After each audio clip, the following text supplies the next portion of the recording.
Glad to be here. I appreciate it. Where are you from originally? I'm from Milwaukee originally, but I have been living in Chicago for like 5 years now. So, How was your experience in Milwaukee? Milwaukee it was really tough. And like I moved out of Milwaukee like after the passing of a friend when I was in this super dope underground hip hop group called the Ruby Yacht. And and after he passed, I kind of was like, I don't really think I can make it here. So I always wanted to live in Chicago, and I have tons of family down here. So I decided to pack up and move down here. Yeah, that was my next question. Really, like, why Chicago? I mean, it's just like, man, it feels somewhat familiar, but it's just so like, it's so grand. Like, I love the art down here. Like, it's still got that Midwest feel, you know, which is very specific. Like, It is. Honestly, like, people from the Midwest have like this work ethic that doesn't really exist in other places. What's your favorite episode of The Office? Oh man, my favorite episode is when he like took the GPS route and he like drove the car into the lake. Do y'all remember that one? No. Dude, that was like, I think it's like one of the early ones, but he was just like, it's telling me to go this way, and then he just drives the car to the lake. One of my favorite Office episodes, just like scenes of episode, is when there's a fire in the office, like the microwave catches on fire or some shit. And, like, Dwight's like, what's the procedure, everyone? And Michael's like, run for your fucking lives. And everyone's just like, oh, dude, I saw that clip on Twitter before I ever watched The Office. Oh, I for real? cried laughing. Did it make you want to start watching it, or? Probably subconsciously. But I didn't start for probably, like, a year or two after the fact. I watched all that shit, like, back to back to back. What's the greatest show you ever watched? I'd probably say I'm a huge anime buff. Like, I love anime. Like, I haven't finished One Piece. I love One Piece. The writing is incredible on that. But honestly, Berserk. Okay.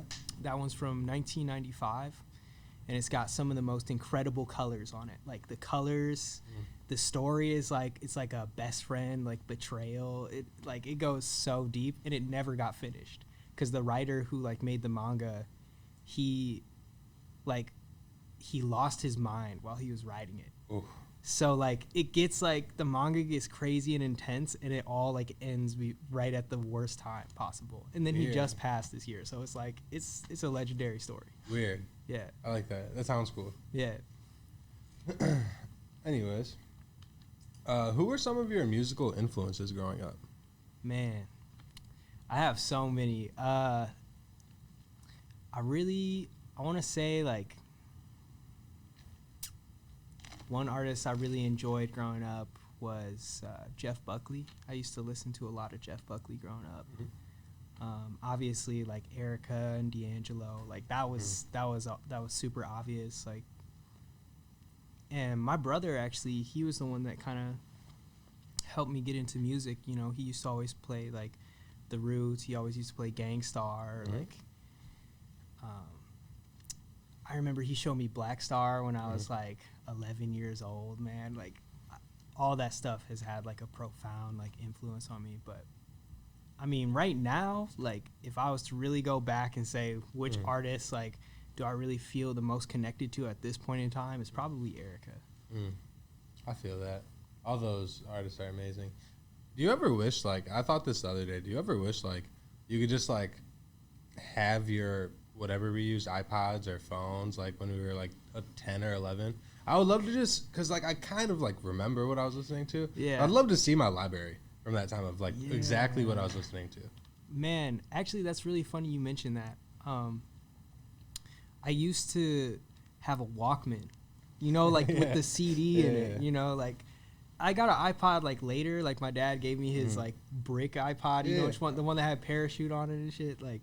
Oh yeah. Yeah, that one was crazy. But I used to have this like Walkman, and I would just go in my dad's CD library, and I would just pick out a random CD and I would play it. And I was like I was bullied, you know, when I was younger. So All of us were. I would be the kid on the playground with like, you know, those goofy headphones with like the foam, you know, that you like the plastic ones. Yeah.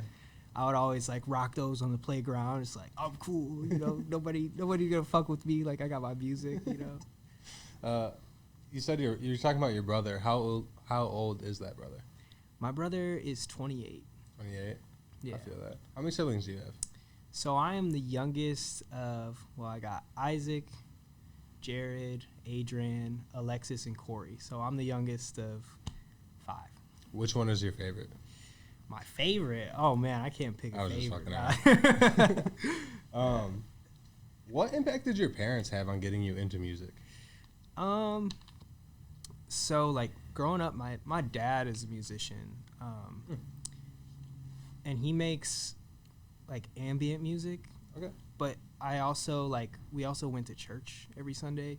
So he was in a gospel band, but then he would play like ambient music is like when we got home. So it was like super weird where we'd listen to like the most high energy like gospel music, shout music for like 6 hours on Sunday. And then just like we'd go home and it was just ambient music. But he's like the weirdest white dude that you find in the hood. You know what I'm saying? Like, you know, there's that dude, like that's my dad, which is really funny. Yeah. Interesting. At what point did you start creating music? I picked up guitar when I was 8. So yeah, probably around like 8 years old. And then I didn't get serious with music until I was like maybe like 10 or 11. You know. When did you first start recording yourself making songs? Actually that's kind of more recent. It's more in recent history that I went like and learned how to produce and like record for this. Like this is like the first project that I made that's like this. That's like kind of like me just like trying to like record me as Silas. Really? You know, yeah. This is the first project you put out? This is the first project under like Silas Short that I put out under my name. So like, what was your name before? So before I used to play in this band called Grey Wolf, which was just like such a funny thing. It used to be kind of like alternative music. Yeah. But it was weird, like it was alternative, almost like punk type of music, and we would play in Milwaukee. Milwaukee has a crazy like punk scene that they like love. So we would always play shows like that there. And then I played like in this band for a little bit called Early Face, and it was like, yeah, I don't even want to get into that. But yeah, this is the first project just solo. You don't fuck with the dudes from Early Face, huh? No, I do. I'm just kidding. I do. I fuck with them. What high school did you go to? So I went to this place called Milwaukee High School of the Arts. And it's like this crazy high school that like I learned like all this like I learned how to do harmony there actually mostly. And I took jazz guitar there. I never went to college, so like as far as like all of my musical teachings, they really like it was like 2 years in high school, you know, and that was pretty much it. You know, the formal training. Did you know you didn't want to go to college from the jump? Or did you try and then not go? Because I also did not. I went to college for like a year and I stopped. I actually like I grew up in a pretty rough household, so like I couldn't like do good in school.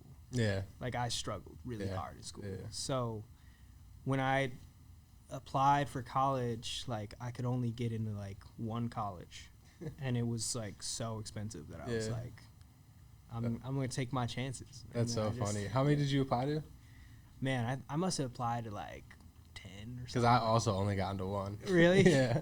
And I went for like a year and then I was like, I want to work in music somehow. Yeah. That's funny. Is it true that you shattered a bone in your left hand while delivering pizzas? Yes, that is absolutely true. And I was working for Papa John's.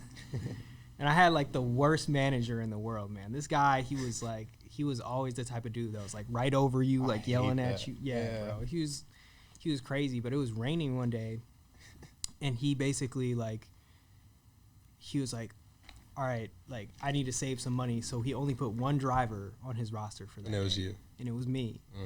So orders were coming in. Nobody wanted to come in and pick it up because it was raining like crazy. So he was like, run, like you gotta go. And I forgot the sauce. And I always would forget the sauce. So I went to go get the sauce. And as I'm like running back to the car, like I slipped on the reflective paint.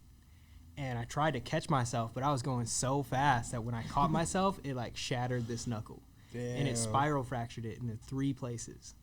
And like when I woke up, like because I hit my chin on the ground too, because I couldn't like catch myself, like I didn't know what was happening. Like I was like, I couldn't, my hand just didn't move, but I wasn't sure what was happening. But there was so much endorphins running through me that I was like, oh, I just dislocated my hand. So I just like kept trying to push it back in. It was it was nasty, bro. It was for real, like hardcore. But tough. Where it gets crazier is the manager. He was like, It made you finish your shift? he made me finish my shift. No. So we used to smoke weed together in the back, you know. And he was like, I'm gonna drug test you, so you can't get workers' comp. Oh my God.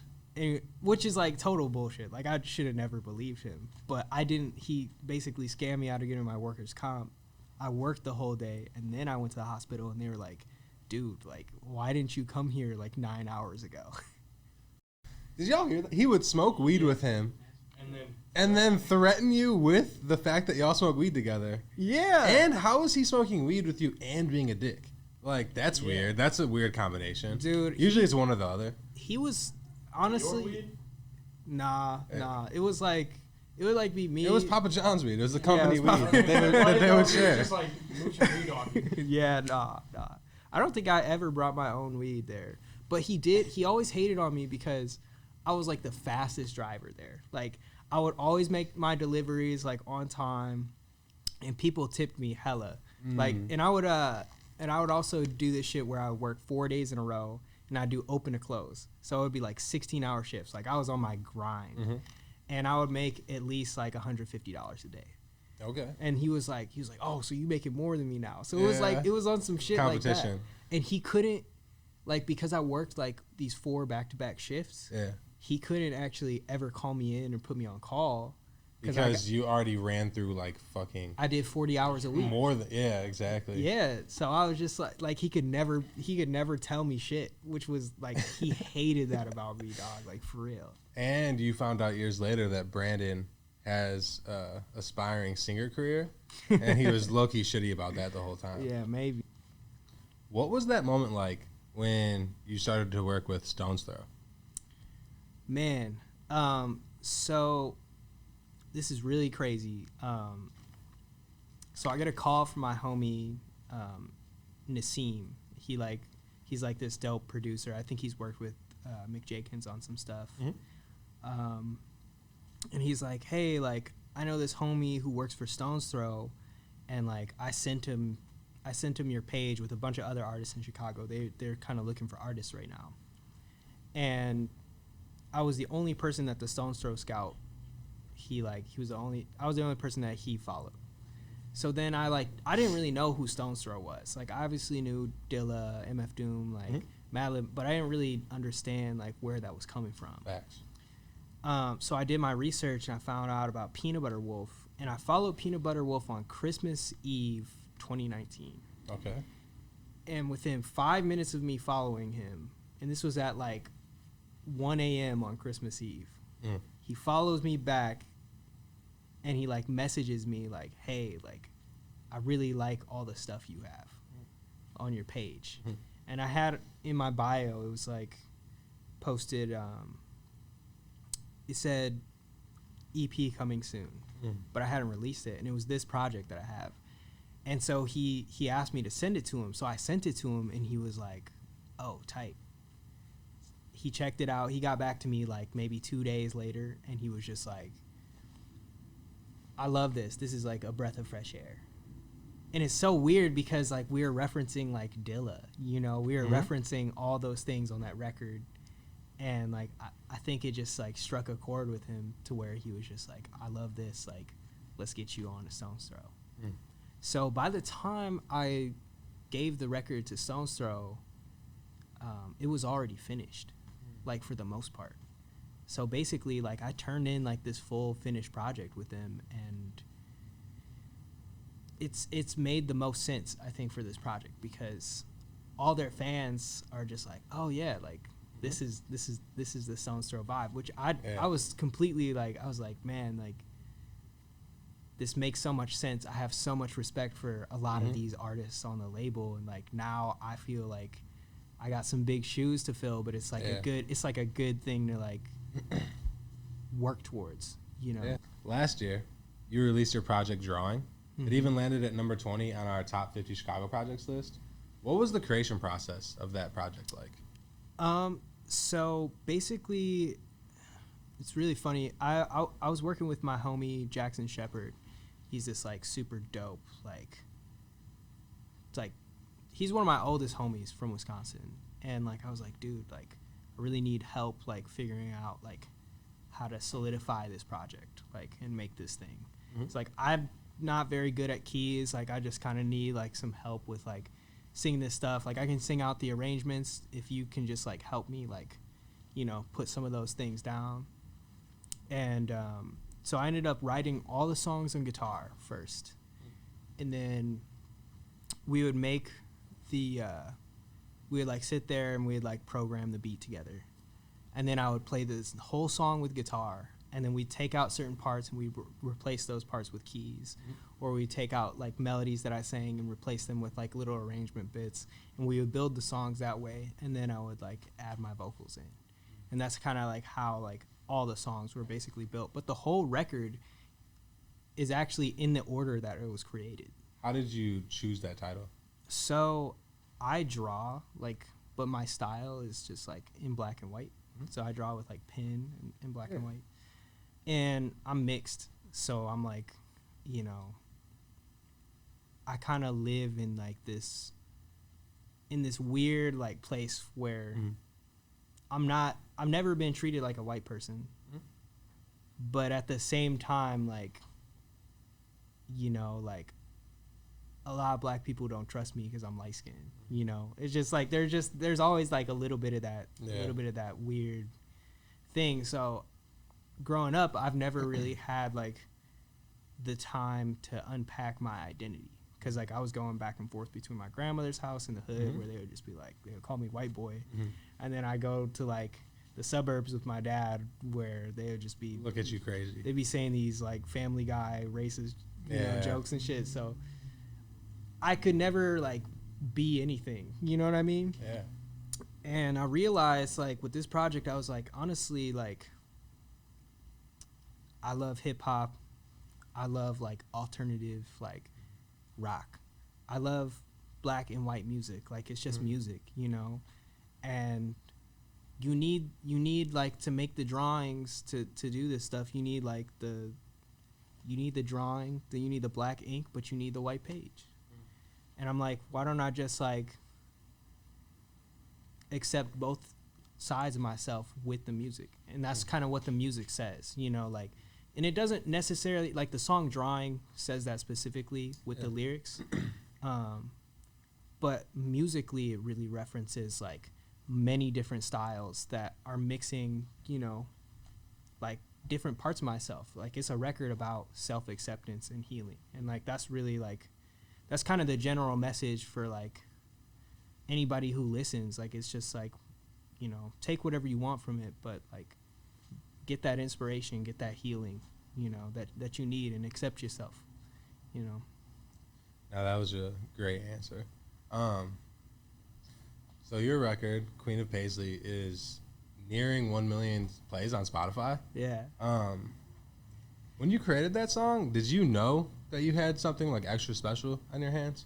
Dude, yo, actually it's really funny about that song. I remember like I was in a jam session with Jackson and my homie Patrick, and I just started playing that guitar line, and they were just like, dude, what is that? And I was like, I don't know, it's just like some thing I made, because I'm always making like guitar parts, you know. Yeah. And they were like, nah, that's the thing. And I was like, you sure? And they're like, yeah. So I was like, all right, I'll rock with it. So the next day I came over and I kind of wrote like a whole little thing to it, and we just like went over it and laid it down, and I think within like 5-10 minutes I got the lyrics down, and then it was just like, and that was it. And he was just telling me, he was like, oh yeah man, this is gonna be the hit. And I was like, you sure, man? And he was like, oh definitely, this is gonna be a hit. And I didn't believe him. I was like, nah, this won't be the hit. Yeah. But it turned out to be the hit, which I'm like, I'm super excited. We're actually coming out with a really dope music video really soon for it too. So I'm just like, I'm happy that it's the song that people really rock with. Nah, it's a beautiful song. Like, Thank you. one of the most complete, like, one of my favorite songs in the last year or so. Dude, hell yeah. Who'd you have shoot the video? He used to be a child's Nickelodeon star. His name is Jackie Radensky, Okay. and he's super cool, but he did like a music video for Peyton. He's done some other videos, but I think this is gonna be like one of his like top ones. What Nickelodeon show? It's called, it's the one like where this girl gets on the guys football team. I don't know like I think it's past our time. You know, it's like it's for like people who are younger, but it's like this girl gets on this guy's football team and she becomes the quarterback, and it's about like that. I forget the name of it though. Interesting. What's your personal favorite song that you've ever created? Man, on that record, some of these new songs I got are some of my favorite, but on drawing, man, it'd probably be Cloudy June. I'd say that one, for whatever reason, like it has such minimal lyrics, but that was the first song I wrote for the project. So it was just like, it just felt, it always feels just so fresh to me. Like I always reference it for like when I want to think about like making something like in my style, you know. Who are some artists that you want to work with in the future? Man, I would love to make something with Lil Dragon. That would be sick. I'd love to work with DJ Premier one day. That's like a definite. Knowledge. If I could work with Knowledge, that would be crazy. I definitely want to work with Kari and Sen. I love those cats. Sen Morimoto. Man, I'm trying to think who else. I was just thinking about this the other day. Like, if I was to really be able to work with anybody. Honestly, like, my favorite would really just be, like, DJ Premier. If I could ever work with, like, any of the Soulquarians, too, you know, like, Wolf showed my song to James Poyser, Cloudy June, when it came out. And James Poyser, like, gave it the thumbs up, like, which I was just like, oh, that's crazy, man. So. No, that's amazing. So you've been in Chicago long enough now. Yeah. I always ask this question to artists based in the city. So in Chicago, right, especially the music community, there's always that conversation like, Chicago doesn't have this, whatever Atlanta has, or this, whatever LA or New York has. What do you think is missing or lacking in Chicago's music community? Man, I guess I came to the city because, let's see, I moved here like 2016, 17-ish. That was kind of like after like a lot of scenes started to decentralize. And I think like one thing that I really hope to see, and I think I have been seeing it, is like the scene will kind of centralize again. And like people will really uplift each other and really just like that's my biggest like wish to see more of, but I know it's heading there. You know, I think when a lot of people got canceled when that first started going around, it was just like, you know, and rightfully so. If someone did something fucked up, you know, peace, you know, but I think a lot of people didn't know who to trust anymore. So then it became like like people didn't know like who to trust, and it became like, well, I can't work with them, I can't do this because they know this person who did that, and it just became a mess, you know. So I think if we all centralized and we all just like, you know, like what if the DIY scene like started hooking up with the hip hop scene? Like that would be sick, bro. Yeah. Like that would be crazy. It would just be like, oh yeah, everybody can have a safe space and like be with each other, because it's really like, it's really about us all being inspired and fighting like, you know, the powers that be with our inspiration and with the music, you know. And if there's gonna be any place in the world that can do that, I definitely know like people in Chicago can do that, because their hearts are in the right place here, you know. I went to the first George Floyd protest. Like I saw everybody down there, and I was like, people want change here, you know. So maybe we can start it with the art scene, centralizing that. I think that's what I wish I would see more. So now that the project is out and has lived for a while, what are you currently working on? So I'm working on an LP, which is like, it's definitely gonna be like drawing like evolved, because this was the EP, so this was just like a little taste. But I'm definitely gonna go more into just like, there's definitely more real instruments on there. A lot of stuff on drawing is like, a lot of the drums on drawing is like programmed. Really? You know? Yeah, we programmed all of it. But this next record, I kind of want it to be like a little more organic feeling, and just kind of like a little more like, just add that little extra spice of like having like some more like organic instruments. I'm rapping a little bit more on this project, because on drawing like I only rap like a little bit, but Yeah. you know, like this next project definitely has like that, you know, that Midwest feel, you know, to it. Yeah. So And the last question I have for you is, where do you see yourself in 5 years? man, 5 years, hopefully with the house. Me too. Hopefully I'll have a house. No, like real talk. 5 years, I definitely see myself coming out with like the record that like stays, because that's what I want. I want like that time. I want to make a timeless record that people can always just like reference musically and say like, yo, like this inspires me. Like I want to be an artist because of this, because that's how I started music. You know what I mean? Like I saw records like that, and it was like, because of this record, like every time I listen to Mama's Gun, I listen to that record over and over again, and I'm just like, dude, each track is its own universe. Her voice is incredible. Her lyricism is incredible. It's all around just like a timeless piece of art. So that's what I want to do. 5 years, that's what I see myself doing. Is mine.